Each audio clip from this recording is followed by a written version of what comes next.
Hi, this week I watched Stagecoach, the 1939 Western adventure directed by John Ford. It's the story of a group of characters traveling across country through the US, intending to make it to California. But they are warned by the cavalry that Apaches are on the attack and have retaken territory close to their route. They're escorted part of the way, but ultimately try and cross the area themselves, pinned down in a fort, and engage in an exciting series of action scenes. This was a landmark movie of the time. It was one of the first modern style westerns, the first modern action pictures, the climax of a running gun battle as the stagecoach is chased by a horde of Apaches on horseback across open salt flats, exchanging gunfire on both sides and impressive stunts by all concerned. Very exciting. But the film really has dated in other ways. The characterization is very flat.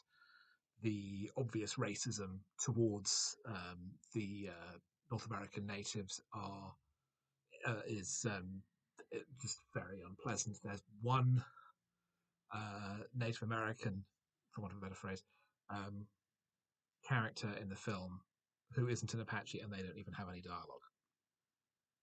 Um, there is some strong acting work, however. Thomas Mitchell, I think, has one of the passages, Doc Boone, a drunken doctor thrown out of his old town, is an engaging character, is well played, and gets a moment of courage as the story goes on, where he forces himself to sober up and really embrace his talent as a medical man.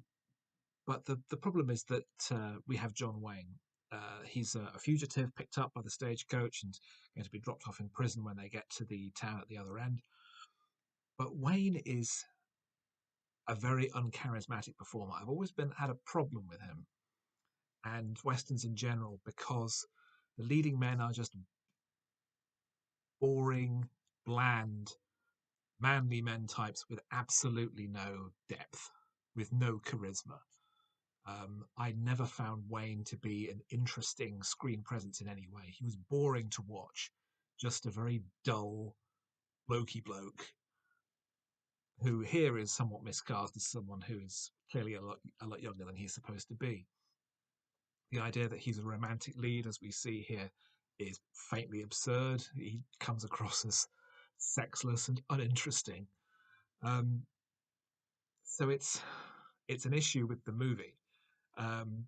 But there are strong moments. There are moments where you can see that it's pushing the film form in new directions.